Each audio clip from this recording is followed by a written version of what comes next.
जय श्री कृष्णा, जय श्री राधे राधे। सभी भक्तों को प्यार भरा नमस्कार। भक्ति संसार यूट्यूब चैनल पर आप सभी का स्वागत है। आज की वीडियो में हम पढ़ेंगे कार्तिक मास महात्म्य के अध्याय 25 की कथा और उसके महात्म्य के बारे में, उसकी महिमा के बारे में। सुना प्रश्न ऋषियों का और बोले सूत जी ज्ञानी। 25वें अध्याय में सुनो श्री हरि की वाणी। प्रारंभ करते हैं 25वें अध्याय को। धर्मदत्त जी का कथन, जो कि 24वें कथा का आगे का भाग है, इसका वर्णन सुनते हैं। तीर्थ में दान और व्रत आदि सत्कर्म करने से मनुष्य के पाप नष्ट हो जाते हैं, परंतु तू तो प्रेत के शरीर में है, अतः उन कर्मों को करने के अधिकारिणी नहीं है। इसलिए मैंने जन्म से लेकर अब तक जो कार्तिक का व्रत किया है, उसके पुण्य का आधा भाग मैं तुझे देता हूँ, तू उसी से सद्गति को प्राप्त हो जा। इस प्रकार कहकर धर्मदत्त ने द्वादशाक्षर मंत्र का श्रवण कराते हुए तुलसी मिश्रित जल से ज्यों ही उसका अभिषेक किया, त्यों ही वह प्रेत योनि से मुक्त हो प्रज्वलित अग्निशिखा के समान तेजस्विनी एवं दिव्य रूप धारिणी देवी हो गई और सौंदर्य में लक्ष्मी जी की समानता करने लगी। तदंतर उसने भूमि पर दंड की भांति गिरकर ब्राह्मण देवताओं को प्रणाम किया तथा हर्षित होकर गदगद वाणी में कहा, हे द्विजश्रेष्ठ, आपके प्रसाद से आज मैं इस नरक से छुटकारा पा गई। मैं तो पाप के समुद्र में डूब रही थी और आप मेरे लिए नौका के समान हो गए। वह इस प्रकार ब्राह्मण से कह रही थी कि आकाश से एक दिव्य विमान उतरकर दिखाई दिया। वह अत्यंत प्रकाशमान एवं विष्णु रूपधारी पार्षदों से युक्त था।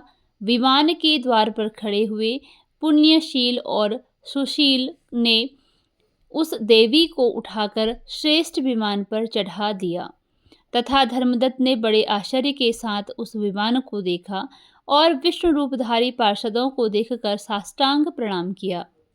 पुण्यशील और सुशील ने प्रणाम करने वाले ब्राह्मण को उठाया और उसकी सराहना करते हुए कहा, हे द्विजश्रेष्ठ, तुम्हें साधुवाद है, क्योंकि तुम सदैव भगवान विष्णु के भजन में तत्पर रहते हो, दीनों पर दया करते हो, सर्वज्ञ हो तथा भगवान विष्णु के व्रत का पालन करते हो।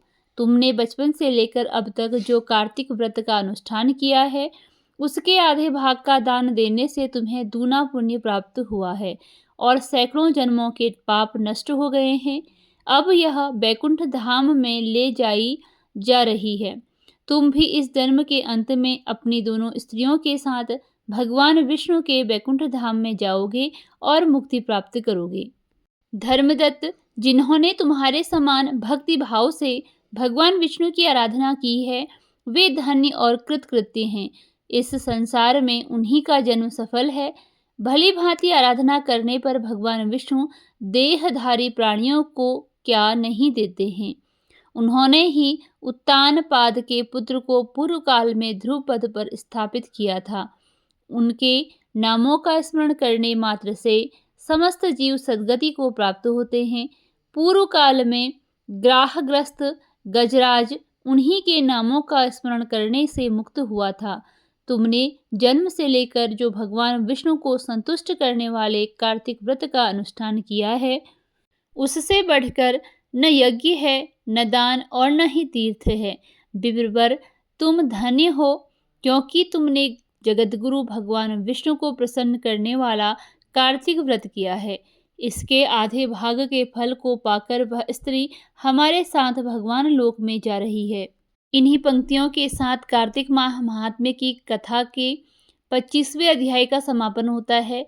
अब आगे बढ़ते हैं कार्तिक मास महात्म्य के अध्याय 26वें की ओर। कार्तिक मास महात्म्य का 26वां अध्याय श्री विष्णु की कृपा से आज तुमको रहा बताई। 26वें अध्याय में नारद जी बोले, इस प्रकार विष्णु पार्षदों के वचन सुनकर धर्मदत्त ने कहा, प्रायः सभी मनुष्य भक्तों का कष्ट दूर करने वाले श्री विष्णु की यज्ञ, दान, व्रत, तीर्थ सेवन तथा तपस्याओं के द्वारा विधिपूर्वक आराधना करते हैं। उन समस्त साधनों में कौन सा ऐसा साधन है जो भगवान विष्णु की प्रसन्नता को बढ़ाने वाला तथा उसके सामीप्य की प्राप्ति कराने वाला है। दोनों पार्षद अपने पूर्व जन्म की कथा कहने लगे। हे द्विजश्रेष्ठ, आपका प्रश्न बड़ा श्रेष्ठ है। आज हम आपको भगवान विष्णु को शीघ्र प्रसन्न करने का उपाय बताते हैं। हम इतिहास सहित प्राचीन वृत्तांत सुनाते हैं, सावधानी पूर्वक सुनो। ब्राह्मण, पहले कांचीपुरी में चोल नामक एक चक्रवर्ती राजा हो गए थे। उन्हीं के नाम पर उनके अधीन रहने वाले सभी देश चोल नाम से विख्यात हुए। राजा चोल जब इस भूमंडल का शासन करते थे, उस समय उनके राज्य में कोई भी मनुष्य दरिद्र, दुखी, पाप में मन लगाने वाला अथवा रोगी नहीं था। एक समय की बात है, राजा चोल अनंत शयन नामक तीर्थ में गए, जहाँ जगदीश्वर भगवान विष्णु ने योग निद्रा का आश्रय लेकर शयन किया था। वहाँ भगवान विष्णु के दिव्य विग्रह की राजा ने विधि पूर्वक पूजा की। दिव्यमणि, मुक्ताफल तथा सुवर्ण से बने हुए सुंदर पुष्पों से पूजन करके साष्टांग प्रणाम किया। प्रणाम करके ज्यों ही बैठे, उसी समय उनकी दृष्टि भगवान के पास आते हुए एक ब्राह्मण पर पड़ी, जो उन्हीं की काशी नगरी के निवासी थे। उनका नाम विष्णुदास था। उन्होंने भगवान की पूजा के लिए अपने हाथ में तुलसी दल और जल ले रखा था। निकट आने पर उन ब्राह्मण ने विष्णु सूक्त का पाठ करते हुए देवाधिदेव भगवान को स्नान कराया और तुलसी की मंजरी पर पत्तों से उनकी विधिवत पूजा की। राजा चोल ने जो पहले रत्नों से भगवान की पूजा की थी, वह सब तुलसी पूजा से ढक गई। यह देखकर राजा कुपित होकर बोले, विष्णुदास, मैंने मणियों तथा सुवर्ण से भगवान की पूजा की थी। वह कितनी शोभा पा रही थी। तुमने तुलसी तल चढ़ाकर उसे ढक दिया। बताओ ऐसा क्यों किया? मुझे तो ऐसा जान पड़ता है कि तुम दरिद्र और गंवार हो, भगवान विष्णु की भक्ति को बिल्कुल नहीं जानते। राजा की यह बात सुनकर द्विजश्रेष्ठ विष्णुदास ने कहा, राजन, आपको भक्ति का कुछ भी पता नहीं है। केवल राजलक्ष्मी के कारण आप घमंड कर रहे हैं। बतलाइए तो, आज से पहले आपने कितने वैष्णव व्रतों का पालन किया है? तब नृपश्रेष्ठ चोल ने हंसते हुए कहा, तुम तो दरिद्र हो, निर्धन हो, तुम्हारी भगवान विष्णु में भक्ति ही कितनी है। तुमने भगवान विष्णु को संतुष्ट करने वाला कोई भी यज्ञ और दान आदि नहीं किया, और न पहले कभी कोई देव मंदिर ही बनवाया है। इतने पर भी तुम्हें अपनी भक्ति का इतना गर्व है। अच्छा, तो ये सभी ब्राह्मण मेरी बात सुन लें।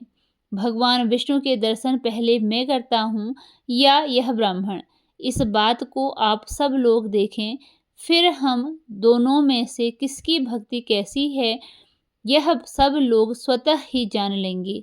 ऐसा कहकर राजा अपने राजभवन को चले गए। वहाँ उन्होंने महर्षि मुद्गल को आचार्य बनाकर वैष्णव यज्ञ प्रारंभ किया। उधर सदैव भगवान विष्णु को प्रसन्न करने वाले शास्त्रोक्त नियमों में तत्पर विष्णुदास भी व्रत का पालन करते हुए वहीं भगवान विष्णु के मंदिर में टिक गए। उन्होंने माघ और कार्तिक के उत्तम व्रत का अनुष्ठान, तुलसी वन की रक्षा, एकादशी को द्वादशाक्षर मंत्र का जाप, नृत्य, गीत आदि मंगलमय आयोजनों के साथ प्रतिदिन षोडशोपचार से भगवान विष्णु की पूजा आदि नियमों का आचरण किया। वह प्रतिदिन चलते फिरते सोते हर समय भगवान विष्णु का स्मरण किया करते। उनकी दृष्टि सर्वत्र सम हो गई थी। वे सब प्राणियों के भीतर एकमात्र भगवान विष्णु को ही स्थित देखते थे। इस प्रकार राजा चोल और विष्णुदास दोनों ही भगवान लक्ष्मीपति की आराधना में संलग्न थे। दोनों ही अपने अपने व्रत में स्थिर रहते थे और दोनों की ही संपूर्ण इंद्रियां तथा समस्त कर्म भगवान विष्णु को समर्पित हो चुके थे। इस अवस्था में उन दोनों ने दीर्घ काल व्यतीत किया।